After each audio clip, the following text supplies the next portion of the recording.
Ángel traductor. El ángel le traducía cartas o hacía de intérprete cuando venían personas que no sabían italiano. El Padre Pío no había estudiado lenguas extranjeras, pero las entendía. No había estudiado francés, pero lo escribía. A la pregunta de su director, el Padre Agustín, sobre quién le había enseñado francés, el Padre respondió: si la misión del ángel custodio es grande, la del mío es más grande aún, porque debe hacer de maestro explicándome otras lenguas. A principios de 1912, se le ocurrió al Padre Agustín valorar la santidad del Padre Pío, escribiéndole en lengua que él no conocía. Y entre ambos comenzó una correspondencia en francés y griego.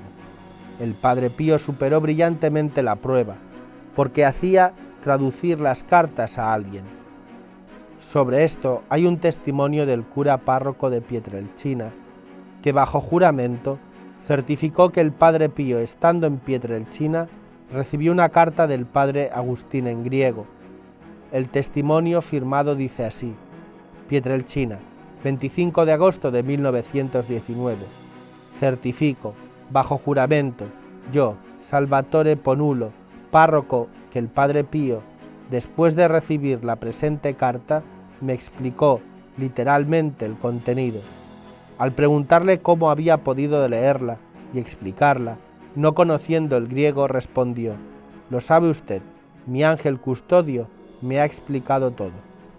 El Padre Agustín escribió en su diario: el Padre Pío no sabía ni francés ni griego, su ángel custodio le explicaba todo, y el Padre respondía bien.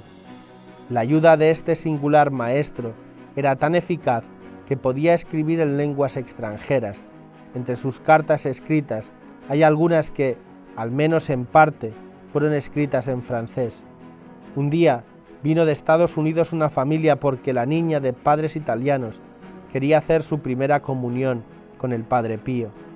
La señorita americana, Marie Pil, la preparó bien, pues la niña no sabía ni palabra de italiano. La víspera de la comunión, María Pil la llevó al Padre Pío para que confesara a la niña, ofreciéndose a hacer de traductora, pero el Padre Pío no aceptó. Después de la confesión, María Pil le preguntó a la niña si el Padre Pío le había entendido, y respondió que sí. ¿Y tú? ¿Lo has entendido? Sí. ¿Pero te ha hablado en inglés? Sí. El padre Ruggero afirma que en un día se presentaron 5 austriacos que querían confesarse con el Padre Pío a pesar de no saber ni palabra de italiano. Pensó que el Padre Pío los rechazaría por no entenderlos, pero al salir el primero salió riéndose y los otros igualmente salieron con mucha alegría.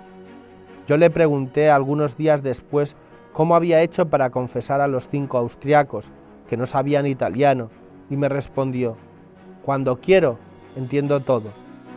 En 1940 vino un sacerdote suizo y habló en latín con el Padre Pío.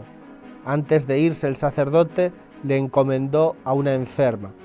El Padre Pío le respondió en alemán: la encomendaré a la divina misericordia.